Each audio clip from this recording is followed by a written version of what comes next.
Okay, so navigating all the health advice out there, it can feel like a real puzzle, can't it? Oh, definitely. Yeah. Keto this, fasting that, it's nonstop. Right. Trends are always shifting. But today, we want to cut through some of that noise. Get back to basics. Exactly. We're decoding something really foundational, eating a balanced diet. And our mission, really, for you listening, is to give you a clear, sort of actionable shortcut. Using the official stuff as a guide. Yes, the NHS guidelines are going to be our map today, just so you can quickly grasp what's, really important for your health. Feel your best. Feel your best, exactly. And, while the idea of a balanced diet might seem, pretty straightforward. Yeah, sounds simple. The real power, and often where people kind of miss the mark, is understanding the proportions. The amounts. The amounts and the variety you need. Not just to tick a box saying healthy eating, but to genuinely thrive, maintain a healthy body weight. Okay. And it's probably important we frame this advice. It's generally for the general population. Right, standard guidelines. Yeah. If you've got specific medical conditions or maybe unique dietary needs, you really should talk to your doctor or a registered dietitian. Good point. Okay, so let's unpack this then.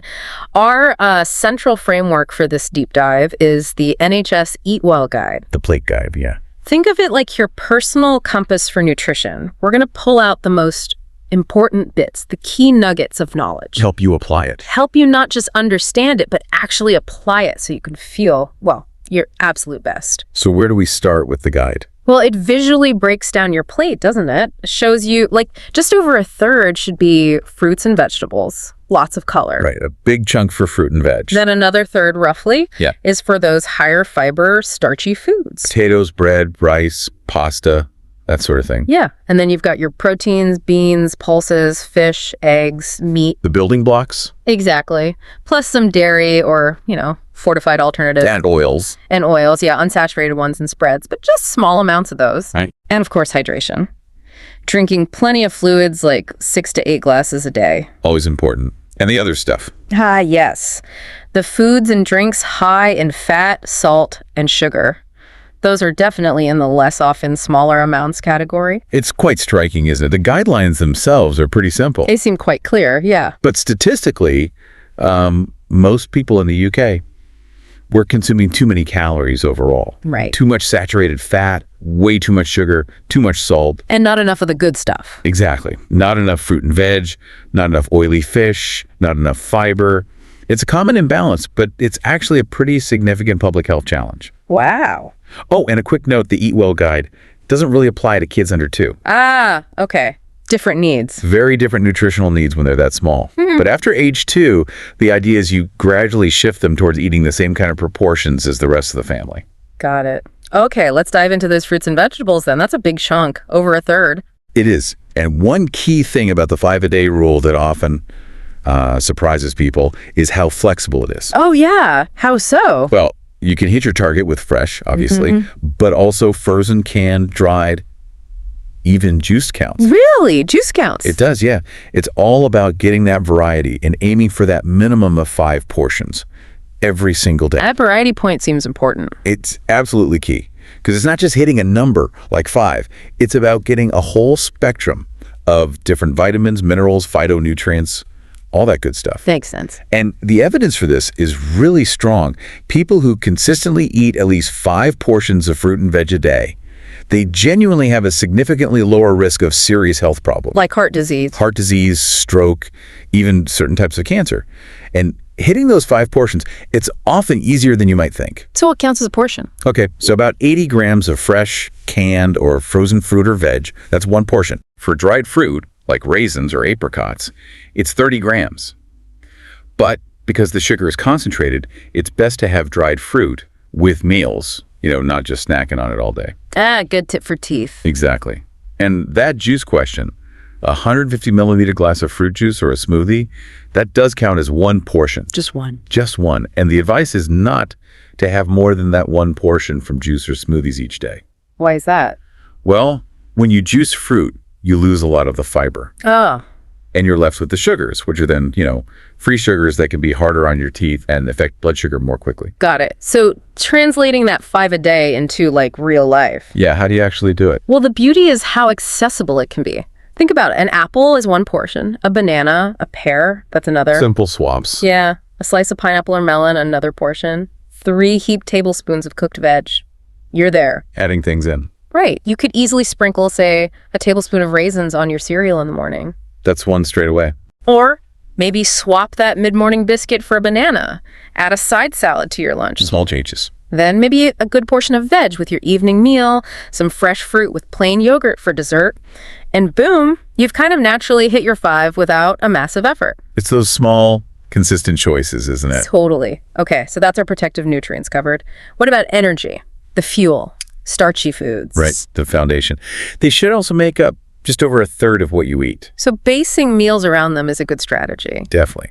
And the key thing here, the real trick, is to consistently choose the whole grain or whole meal options. Brown rice, whole wheat pasta, brown bread. Exactly. Why? Well, it's not just about more fiber, though that's huge. Okay. They also give you a more sustained release of energy. Keeps you feeling fuller for longer, helps manage blood sugar levels better. Avoid those energy slumps. Precisely. And here's something that might surprise you, potatoes. Especially with their skins on. Really? Potatoes get a bad rap sometimes. They do. But the skins are fantastic sources of fiber. And vitamins, too, like vitamin C and B6. Huh. So eat the skin on your jacket potato. Definitely. Boiled potatoes, too. Leave the skin on where you can. Good to know. Okay, moving on. Milk and dairy or the alternatives? Yep.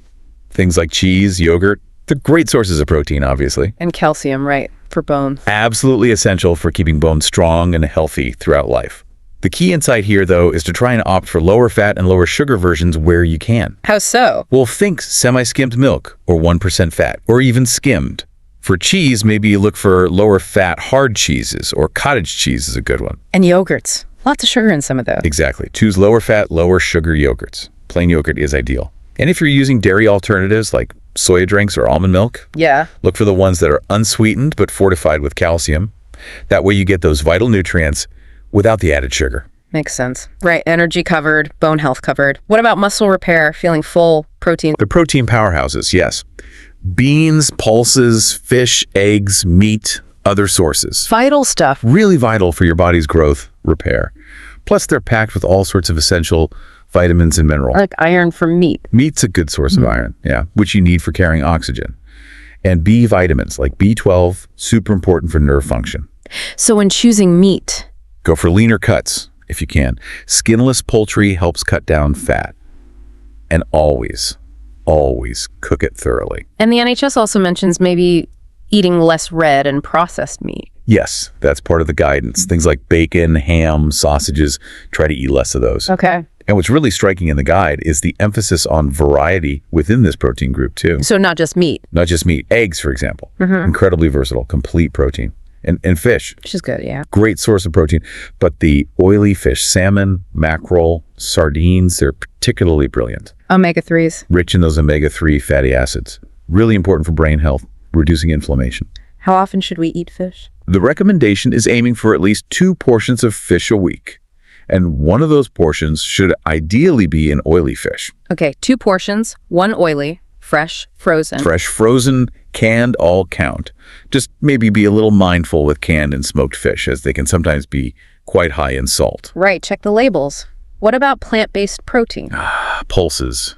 That whole family, beans, peas, lentils, they are fantastic. Why is that? Naturally very low in fat, packed with fiber, protein, vitamins, minerals.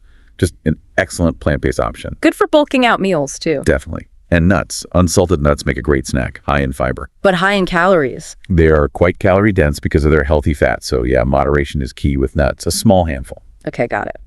Lastly then, a quick but important word on oils and spreads. Yep, fats.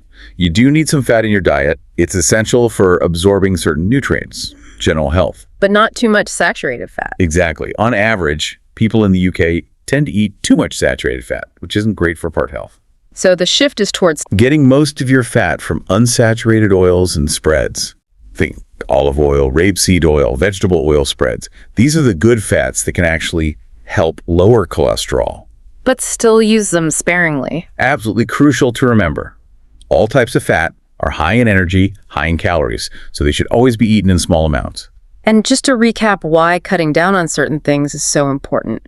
Too much saturated fat. Increases your bad cholesterol, which significantly boosts your risk of heart disease. And sugar. Regular high sugar intake raises the risk of obesity and, of course, tooth decay. Salt. Too much salt can raise your blood pressure, and high blood pressure increases your risk of heart disease or having a stroke. And if we kind of connect all this to the bigger picture, this balanced approach following something like the Eat Well guide, it's not just about managing your weight, although it definitely helps with that significantly. It's more than that. It's about profoundly lowering your risk of serious long-term health issues, heart disease, stroke, certain cancers we mentioned. Wow, so the impact is huge. It really is. And yes, it's true. Many people in the UK are consuming too much saturated fat, sugar, salt, and not enough fruit, veg, oily fish, fiber. It sounds like a big mountain to climb. It can seem that way, but making informed choices, shifting those habits, it is absolutely achievable. The Eat Well guide gives you that clear blueprint. And there's extra help if needed. Yeah, for people looking to manage their weight more actively, the NHS actually offers things like a free 12-week weight loss plan designed to help you lose weight safely and, importantly, keep it off. Okay, so let's pull this together. We've thoroughly unpacked the Eat Well guide. A balanced diet is fundamentally about variety and proportion, isn't it? That's the core message. Anchoring your meals with those higher fiber starches, getting your vibrant 5 a day. Managing the treats. Right, strategically managing those high-fat, high-salt, high-sugar items. Now, the details seem clear, but actually putting it into practice day to day, that can sometimes feel a bit daunting. You can, yeah. Life gets in the way. But remember those small, actionable tips we talked about, like swapping a biscuit for a banana? Or adding that spoonful of dried fruit to your cereal. Exactly. It's often those tiny, consistent changes that add up and make the biggest difference over time. Which sort of leads to an important question for you, the listener. Okay. Given everything we've unpacked today, all the different parts of the Eat Well guide, what's maybe one single, small change you could realistically commit to making? Just one thing. Just one small thing in your daily routine that would align you a bit more closely with the guide. And then maybe think about how that single change might start to transform things. Not just your diet. Not just your diet, but genuinely how you feel day to day. What's that one practical step you could take, maybe starting right now?